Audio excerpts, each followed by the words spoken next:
السلام علیکم یا علی علیہ السلام مدد. یا علی علیہ السلام مدد. اللہ آپ کو سلامتی عزت دے بہن, اللہ آپ کو سلامتی دے. خیریت سے ہیں انشاءاللہ؟ جی الحمدللہ ٹھیک ٹھاک. آپ کیسے ہیں آغا صاحب؟ اللہ تعالیٰ کا بڑا احسان ہے. Thank you sister. جی میں اکاڑا شیرگڑھ سے بات کر رہی ہوں, پاکستان سے. اللہ آپ کو عزت دے, سلامتی دے. آپ ذاکرہ ہیں, مجالس پڑھتی ہیں ماشاءاللہ؟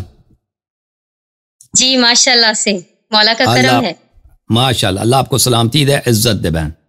اللہ آپ کو مزید کامیابی دے. تھینک یو جی سسٹر. جی ماشاءاللہ. الہی آمین. صاحب میں آپ کی بہت بڑی فین ہوں اور آپ کو ہم بہت پسند کرتے ہیں. ہم سب گھر والے آپ کو بڑے شوق سے سنتے ہیں. ماشاءاللہ. آپ کی بات ہمیں ایسے لگتی ہے جیسے 100% ٹھیک ہو. امام کے فرامین جو آپ بتاتے ہیں اور حوالہ جات دیتے ہیں وہ بہت اچھے ہوتے ہیں, بڑے مستند ہوتے ہیں. اس حوالے سے رائے کے ساتھ جواب دیتے ہیں تو ہمیں بڑی خوشی ہوتی ہے کہ ہمارے فقہ میں ایسے معتبر شخصیات ہیں جو کہ ہمارے فقہ کو بہت اچھے سے ڈیفینڈ کرتے ہیں. اللہ آپ کو سلامتی تو سلامتی عطا کریں اور مولا آپ جیسے اسکالرس کا سایہ ہمارے سروں پہ سلامت رکھیں. میرے چند ایک سوالات بھی ہیں. جی سسٹر, اللہ آپ کو عزت دے, سلامتی دے. تھینک یو, آپ کی مہربانی کا. الہی آمین. میرے چند ایک سوالات بھی ہیں اور اس کے بعد میرا دل چاہ رہا ہے کہ میں آپ کو تھوڑی سی منقبت بھی سناؤں. جی سسٹر, حکم کریں. میرا پہلا سوال یہ ہے کہ مجتہدین کہتے ہیں جب ہم مجالس میں جاتے ہیں تو میرا پہلا سوال ہے کہ وہاں پہ علماء کرام ہمیں کہہ رہے ہوتے ہیں کہ مجتہدین جو ہیں ان کی تقلید ضروری ہے. تو اس کا سب سے بڑا فائدہ ہمیں وہ یہ بتاتے ہیں کہ جو کام مجتہدین کہتے ہیں اگر ہم وہ کریں گے تو اس کی سزا اور جزا اس مجتہد کو ہوگی جس کی ہم تقلید میں ہوں گے. اور ہمیں وہ یہ کہتے ہیں کہ آپ بری ذمہ ہوں گے ہر سزا اور جزا سے. جی اس بات کی کیا حقیقت ہے, کیا آپ یہ ذرا بتا دیں گے؟ تو عرض یہی ہے کہ تقلید اس چیز کا نام ہے کہ آپ اہل بیت علیہم الصلاۃ والسلام کے اقوال و افعال آپ اس کو آپ نہ سیکھیں, اس کو آپ عمل نہ کریں, وہ آپ کے لیے حجت نہیں ہے. اگر اس کی آپ اتباع کریں گے آپ گمراہ ہو جائیں گے. اس کی جگہ مجتہدین کے جو رائے ہیں, مجتہدین کے جو آراء ہیں, فتوے ہیں, اس پہ عمل کریں. یہ آپ کے لیے دین الہی یہ ہے. تو یہ بدیہیات کے خلاف ہے, کیونکہ جو چیز دین ہے وہ ہے اللہ کی طاعت, رسول صلی اللہ علیہ وسلم کی طاعت اور ائمہ معصومین علیہم الصلاۃ والسلام کے اقوال اور ان کے افعال کی اتباع اور ان کی فرمان برداری. اگر کوئی شخص ہمیں کہتا ہے کہ وہ آپ نہ سیکھیں, اس پہ عمل نہ کریں, تو اس کا مطلب یہ ہے کہ وہ دین کا دشمن ہے, وہ دین کا ڈاکو ہے, چور ہے. عالم دین کا کام ہے اگر مجتہدین مخلص ہوتے دین میں, وہ اہل بیت علیہم الصلاۃ والسلام کے کلام کو, ان کے روایات کو سادہ الفاظ میں شرح کے ساتھ تشریح کر کے عوام کے سامنے پیش کرتے کہ بھئی تم شیعہ ہو, تمہارے 12 امام نماز کے متعلق یہ فرماتے ہیں, روزے کے متعلق یہ فرماتے ہیں, حج کے متعلق یہ فرماتے ہیں, ان کے فرامین یہ ہیں, ان کے یہ تم سیکھ لو, سمجھ جاؤ. اور یہ اس کی جگہ وہ کیا کرتے ہیں, وہ تو عوام کے سامنے پیش نہیں کرتے, اپنے فتووں کے کتاب مختلف زبانوں میں ترجمہ کر کے, پرنٹ کر کے, ویب سائٹ کے ذریعے یا کتابوں کے ذریعے وہ عوام تک پہنچاتے ہیں. اور بہت بڑی تعداد میں ان مبلغین کی تربیت کرتے ہیں جن کو حدیث نہیں آتی اور ان کو صرف فتوے آتے ہیں. تو وہ ان سے اگر حدیث طلب کرے تو ان کے پاس حدیث تو ہوتی نہیں ہے, وہ تو آپ کو صرف فتوے سے سنا سکتے ہیں. تو عرض یہ ہے کہ مجتہدین کا طریقہ کار جو ہے وہ ایک رکاوٹ ہے, ایک صد ہے, ایک مانع ہے کہ شیعان امیر المؤمنین علیہ السلام, شیعان اہل بیت علیہم السلام, اہل بیت علیہم السلام کے اقوال و افعال پہ عمل کریں. انہوں نے ہمارے نسلوں کو محروم کر دیا ہے. ہمارے جو آبا گزر گئے ہیں, تقلید پہ مرے ہیں, ان کا قصور نہیں ہے, یہ مجتہدین کا قصور ہے کہ ان کو اہل بیت علیہم السلام کے فرامین سے محروم رکھا اور کہا کہ وہ تو سیکھو گے تو تم گمراہ ہو جاؤ گے, وہ تو حجت ہی نہیں, ہماری باتیں حجت ہیں. اور ہمارے موجودہ نسل کو یہ لوگ محروم رکھ رہے ہیں. وہ جو آب حیات ہے, وہ جو نور ہے, وہ جو بے شک دنیا و آخرت میں نجات کا سبب ہے وہ کیا ہے؟ ہم شیعہ ہیں. او بھائی ہمارا فخر یہی، ہمارے ایک ہی زندگی میں امید ہے کہ ہم اہل بیت علیہ السلام کے شیعہ ہیں. شیعہ کا کیا مطلب ہے؟ ان کو مانتے ہیں، ان کے اقوال کو آنکھوں پر دل پہ سجاتے ہیں اور عمل کرنا واجب سمجھتے ہیں. اس چیز سے جو اصل دین ہے اس سے ہمیں محروم کیا جائے کہ بھائی ان کی باتوں کو نہ مانو، کسی اور کی باتوں پہ تم عمل کرو. وہ اگر کہتے ہیں حلال ہے تو حلال ہے، حرام ہے تو حرام ہے، حدیث کو نہ دیکھو. تو یہ جو ہے ایک خیانت ہے، یہ ایک گمراہی ہے. رسول اللہ صلی اللہ علیہ وسلم نے امت کو کیا حکم دیا کہ میرے بعد میرے اہل بیت علیہ السلام کی طاعت کرو. طاعت کیسے ہوتی ہے؟ جو وہ کہتے ہیں نا، ہم دیکھیں کہ امام جعفر صادق علیہ السلام کیا فرماتے ہیں، ہماری آنکھ ہونی چاہیے ان کے دہن مبارک پر. وہ فرماتے ہیں یہ کرو تو وہی کرنا ہے، وہ فرماتے ہیں یہ نہ کرو تو وہ نہ کرنا ہے. طاعت اسی کو کہتے ہیں، یعنی ان کے قول کو ماننا. اب کوئی کہہ دے ان کا قول آپ کو سمجھ ہی نہیں آ سکتی، بھائی وہ ان کے قول میں جھوٹ بہت ہے، ان کے قول آپ چھوڑ دیں، ہماری باتوں کو مان لیں.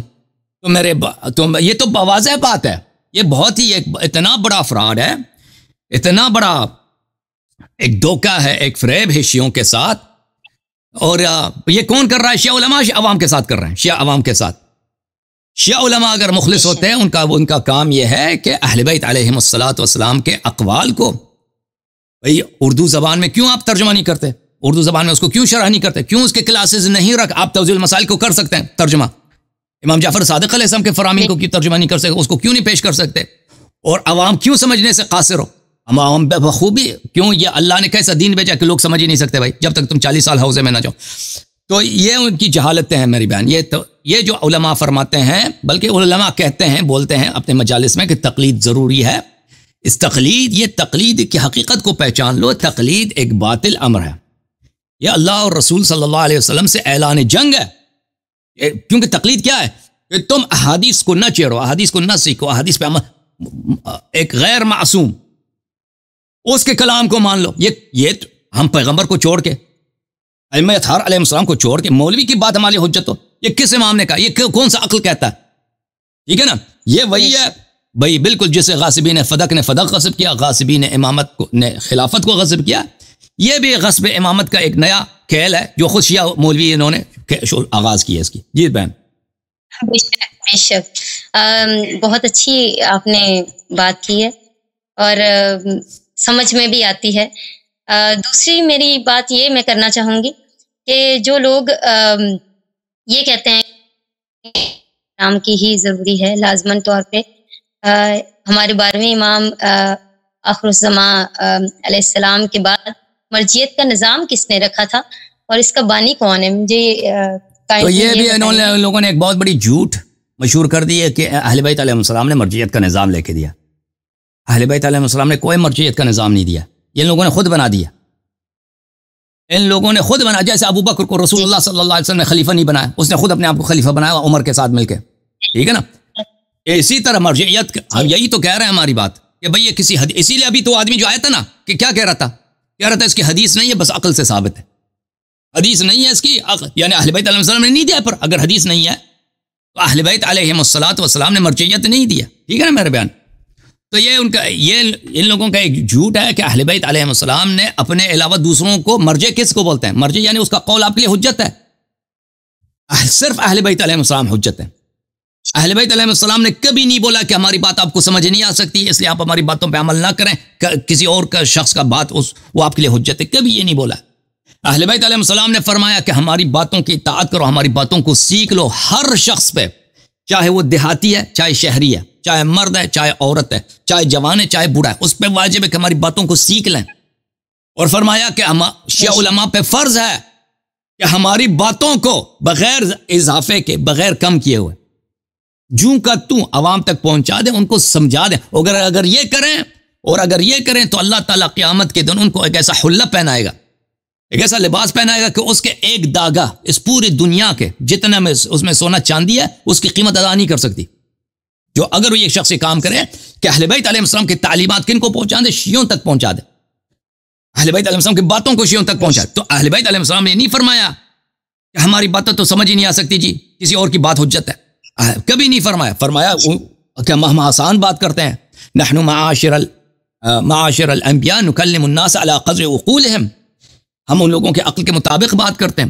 اور انہوں نے فرمایا ہمیشہ ان کے سے جو سوالی بھی سوال کرتے تھے وہ ایسے لوگ تھے، عام لوگ تھے، جو حدیث کے روات ہیں وہ عام لوگ، کوئی کسان ہے، کوئی تاجر ہے، کوئی پرچون والا ہے، تو وہ سوال جواب آپ دیکھ لیں، وہ بالکل عامیانہ لوگوں کے عام جو مسائل انہوں ائمہ علیہ السلام سے پوچھتے تھے اور وہ جواب دیتے تھے.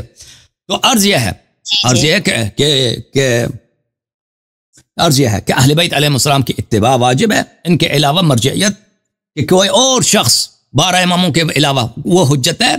یا عرض یہی ہے کہ یہ اور مزے کی بات یہ ہے کہ ائمہ علیہ السلام کے حدیث حجت نہیں ہے، مراجع کی باتیں حجت ہیں. عرض یہ ہے کہ یہ اس کا فریب ہونا، اس کا شرک ہونا، اس کا محاربہ اللہ اور رسول سے ہونا بہت واضح ہے. جی میں اچھا، اور بہت، اور تیسری میرا سوال، جی سر، جی میں پوچھ لیں. میرا تیسرا سوال یہ ہے کہ جو لوگ مجتہد کو مانتے ہیں، مجتہدین کو مانتے ہیں، ان لوگوں کا یہ کہنا ہے کہ جو خمس ہے وہ صرف مجتہدین کو ہی دیا جائے یا انہیں ہی دیا جائے. کیا ہم محلے میں کسی غریب نہیں دے سکتے؟ ان کو خمس کے متعلق میرا ایک اسپیچ دیکھ لینا، یہاں پہ اسی ٹی وی اسی چینل پہ ہے کہ مجتہدین کیسے نص کے خلاف فتوے دیتے ہیں، اور کیسے حدیث دیکھیں، خوئی صاحب حدیث نقل بھی کرتے ہیں اپنے درس میں اور کہتے ہیں یہ حدیث صحیح بھی ہے، پھر اسی کے مقابلے میں اسی کے خلاف فتوے دیتے ہیں کہ مجتہد کو خمس دیا جائے. ٹھیک ہے نا؟ تو یہ ایک واضح مثال ہے، اور میں نے میرے چینل پہ میں نے اعلان بھی کیا ہے کہ جو خمس کے مجتہد کو خمس دینا واجب ہے، اس کی حدیث لے کے آئے ہم اس کو $2 لاکھ انعام دیں گے. ابھی تک کوئی نہیں آیا، ابھی تک کوئی نہیں آیا. ٹھیک ہے نا میری بہن؟ تو عرض یہ ہے میری سسٹر، اللہ آپ کو جزائے خیر دے، کہ یہ بھی ان کے ایک ہی مثال ہے، ان کے ان باتوں کی مثال ہے کہ یہ کیسے نص کے خلاف فتوا دیتے ہیں. خمس کہاں پہ خرچ ہونا چاہیے وہ میں نے احادیث وہاں پہ پیش کی ہیں، میرا اسپیچ ہے خمس کے متعلق، وہ دیکھ لیں آپ. تھینک یو سسٹر، اللہ آپ کو جزائے خیر، اللہ آپ کو عزت. میں منقبت سنانا چاہتی ہوں آپ کو. جی سسٹر، کیا میں سنا سکتی ہوں؟ سنا دے بسم اللہ. چلے، صلی علی محمد وعلی محمد. میرے والد وہ اس دنیا سے رخصت ہو چکے ہیں اور وہ مولا کے بارگاہ میں پیش ہو گئے، تو ان کی لکھی ہوئی ایک منقبت ہے، جی میں وہ سنانا چاہ رہی تھی. میں آپ کو فل پیش کر دیتا ہوں، آپ سنانا شروع کر دیں. بسم اللہ کریں. جی. اگر دین و دنیا کی رفعت ہو چاہتے تو لازم کرو تم وفا مصطفیٰ سے. اگر دین و دنیا کی رفعت ہو چاہتے تو لازم کرو تم وفا مصطفیٰ سے. اگر دین و دنیا کی رفعت ہو چاہتے تو لازم کرو تم وفا مصطفیٰ سے.